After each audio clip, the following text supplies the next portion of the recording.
রাত প্রায় 2টা। একজন গর্ভবতী মা হঠাৎই ঘুম ভেঙে দেখলো তার কোমরের দিকে প্রচণ্ডভাবে ব্যথা অনুভব হচ্ছে। তিনি ভাবলেন হয়তো এটা তার যে ক্লান্তি রয়েছে, সারাদিনের ক্লান্তি, সেই জন্য হচ্ছে। কিছুক্ষণ পর এই ব্যথাটা আবার দেখা দিল। এরপর তিনি দেখলেন যে তার নিচের দিকে একটা চাপ অনুভব হচ্ছে, কিন্তু তিনি তখনও বুঝতেই পারেননি যে তার জীবনের যে সবচেয়ে সেরা মুহূর্তটি রয়েছে সেটি আসতে আর খুব বেশি দেরি নয়। প্রিয় মা, ডেলিভারির আগে শরীর কিন্তু আপনাকে কিছু সংকেত পাঠায়, গুরুত্বপূর্ণ সংকেত পাঠায়।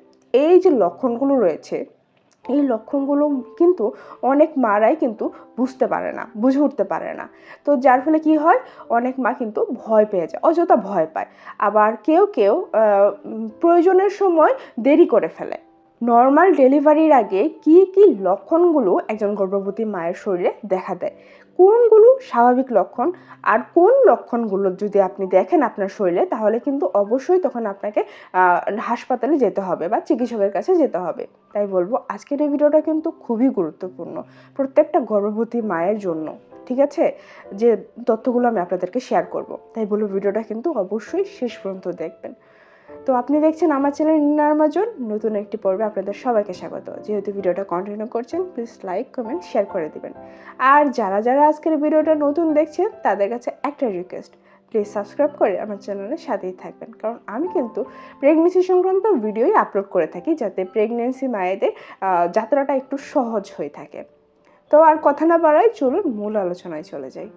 দেখেন, নর্মাল ডেলিভারি হওয়ার আগে কিন্তু শরীরে বেশ কিছু লক্ষণ দেখা দেয়। ঠিক আছে, তো এই লক্ষণগুলো মাঝে প্রথম যে লক্ষণটার কথা বলবো সেটা হচ্ছে বাচ্চা নিচের দিকে নেমে যাওয়া, বা এটাকে ল্যাটিনও বলা হয়ে থাকে। ডেলিভারির কয়েকদিন আগে বা কয়েক সপ্তাহ আগে অনেক মায়েরই কিন্তু এমনটা মনে হয়ে থাকে যে পেটটা নিচের দিকে নেমে গেছে। যেখানে মনে হতো যে উপরের পেটটা একদম ভরে আছে, শ্বাস নিতে কষ্ট হতো, এরকমটা কিন্তু তখন আর মনে হয় না। পেটটা যখন নিচের দিকে নেমে যায় তখন অনেক মায়েরাই কিন্তু শ্বাস নিতে বেশ একটু আরাম বোধ করে। তবে আর একটা সমস্যাও দেখা দেয়, সেটা হচ্ছে আপনার যেহেতু পেটটা নিচের দিকে নেমে যায় না, তো আপনার প্রস্রাবের উপরে প্রস্রাবের যে থলিটা আছে সেখানে কিন্তু একটা চাপ পড়ে, যার ফলে কি হয়, আপনার একটু পর পর ওয়াশরুমে যাওয়ার একটা প্রয়োজন পড়তে পারে। তো এটা কেন হয়ে থাকে, মূলত আপনার বাবুটা আছে, যে যে বাচ্চাটা রয়েছে, সেই বাচ্চাটা না আপনার পেলভিসের দিকে মাথা করে নেয়, সেই জন্যই আপনার এমনটা ফিল হয়ে থাকে। 2 নাম্বার যে লক্ষণটার কথা বলবো সেটা হচ্ছে কোমর এবং তলপেটের ব্যথা। এই লক্ষণটা না অনেক মাই সাধারণ লক্ষণ হিসেবে ধরে নেয়, লক্ষণ মনে করে থাকে, কিন্তু আপনার যে কোমরের ব্যথাটা যেটা রয়েছে, কোমরের ব্যথা শুরু হয়েছে এবং সেই কোমরের ব্যথাটা শুরু হয়ে যদি তলপেট নিয়ে ব্যথা হয়ে থাকে, তাহলে কিন্তু আপনাকে আপনি ধরতে পারবেন যে এটা আপনার প্রসবের শুরুর ব্যথা হতে পারে। আর একটা কথা, এই ব্যথাটা যদি আপনার বারবার আসতে থাকে এবং এই ব্যথাটা যদি আপনার নিয়মিত হয়ে থাকে ব্যথাটা, তাহলেই কিন্তু আপনার বুঝে নিতে হবে যে এটা প্রসবের ব্যথা। 3 নাম্বার যে লক্ষণটার কথা বলবো সেটা হচ্ছে নিয়মিত প্রসব বেদনা বা কন্ট্রাকশন। এই ব্যথাটা হচ্ছে সবচেয়ে গুরুত্বপূর্ণ একটা লক্ষণ বা ব্যথা বলা যেতে পারে।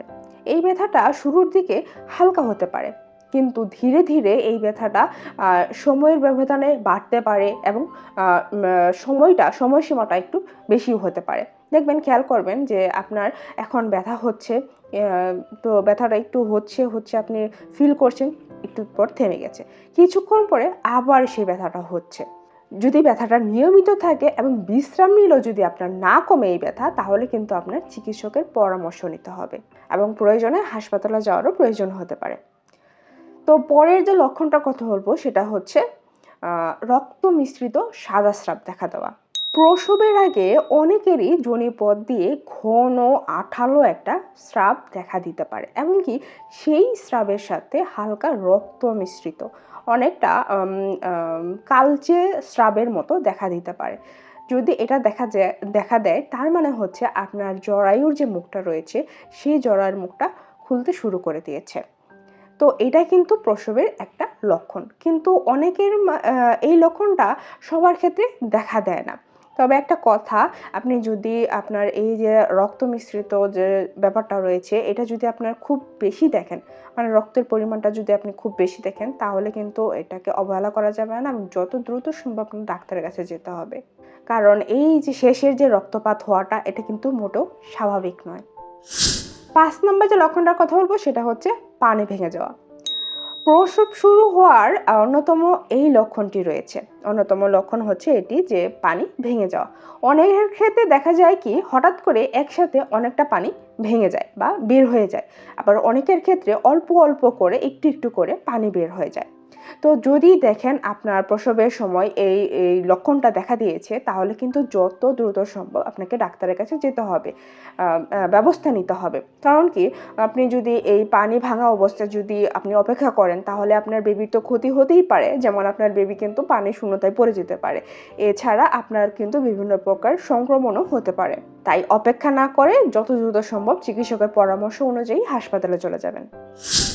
6 নম্বর যে লক্ষণটার কথা বলবো সেটা হচ্ছে তলপেটে চাপ বাড়া। অনেক মাই বলে থাকেন যে গর্ভাবস্থার শেষের দিকে, বিশেষ করে প্রসবের আগে, বাচ্চাটা নিচের দিকে জোরে চাপ দেয়। তো এই কারণে অনেক মায়েরই কিন্তু হাঁটা চলা করতেও অস্বস্তি পর্যন্ত লাগে। তো এইটাও কিন্তু ডেলিভারি শুরু হওয়ার মানে প্রসবের একটি অন্যতম লক্ষণ হতে পারে। 7 নম্বর যে লক্ষণটার কথা বলবো সেটা হচ্ছে শক্তি ফিরে পাওয়া বা বাসা গোছানোর মতো ইচ্ছা হওয়া। অনেক মাই রয়েছে যারা প্রসবের একদম কাছাকাছি সময়টাতে এসে তাদের হঠাৎ করে নিজেদের ভিতর অনেক এনার্জি ফিরে পায়। মনে হয় তাদের যে ঘরের যত যাবতীয় যে কাজগুলো রয়েছে সেগুলো একদম গুছিয়ে ফেলার জন্য, একদম রুম টুম গুছিয়ে, এমনকি বাচ্চার কাপড় চোপড়ও গুছিয়ে ফেলার তাদের ইচ্ছা করে। এই যে ইচ্ছাটা রয়েছে, এই যে প্রবণতাটা রয়েছে, এটাকে কিন্তু বলা হয়ে থাকে নেস্টিং। তবে এটি কিন্তু সবার ক্ষেত্রে হয় না, অনেকের ক্ষেত্রেই হয়ে থাকে, তাদের অভিজ্ঞতা তারা শেয়ার করে। তো এতক্ষণ তো লক্ষণগুলোর কথা বললাম, যে লক্ষণগুলো কিনা প্রসবের শুরুর লক্ষণ। তো এখন কিছু লক্ষণের কথা বলবো, যে লক্ষণগুলো আপনি যদি আপনার ভিতর দেখেন, তাহলে কিন্তু আপনাকে অবশ্যই তখন তাৎক্ষণিকভাবে হাসপাতালে চলে যেতে হবে। প্রিয় মা, এখন যে লক্ষণগুলোর কথা বলবো এগুলো একদম মন দিয়ে শুনবেন। এই লক্ষণগুলো যদি আপনি দেখেন, তাহলে আপনাকে ডাক্তারের কাছে কিন্তু যেতে হবে, ঠিক আছে?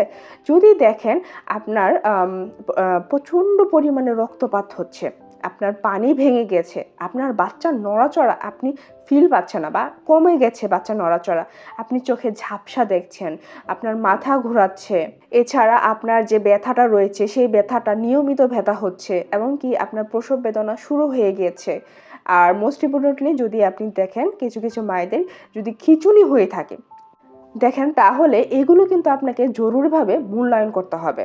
কারণ এগুলোকে অবহেলা করা যাবে না। আর যত দ্রুত সম্ভব আপনি হাসপাতালে চলে যাবেন। তো এখন বলি, ডেলিভারির জন্য আপনি কি প্রস্তুত রাখবেন। দেখেন, অনেক মাহি রয়েছে যে পুরোটা সময় এভাবে সেভাবেই কাটিয়ে দেয়। ডেলিভারি একদম মানে আজকে ডেলিভারি হবে, সকালবেলায় তার মাথায় মহাচিন্তা এসে যায় আমি এখন কিভাবে কি গোছাবো।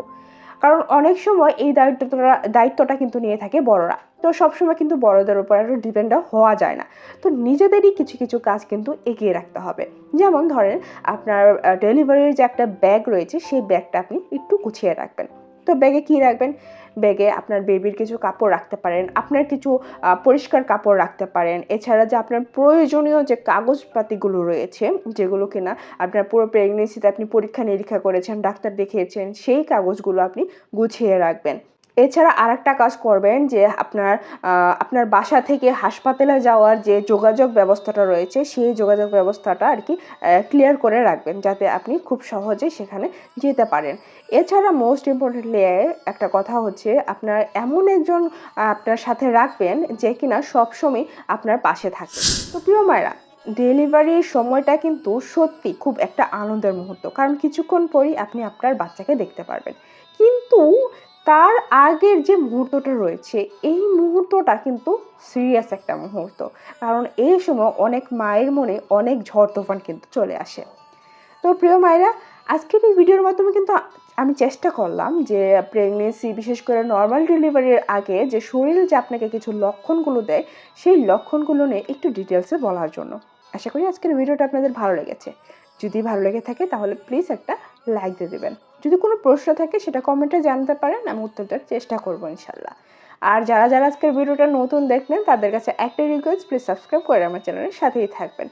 যদিও আপনারা শেষ মুহূর্তে রয়েছেন, আমার এই ভিডিওগুলো আপনার আর প্রয়োজন নয়, তাও আপনি চেষ্টা করবেন আপনার পরিচিত পরিজনদের সাথে ভিডিওগুলো শেয়ার করার জন্য, যাতে তারাও উপকৃত হতে পারে।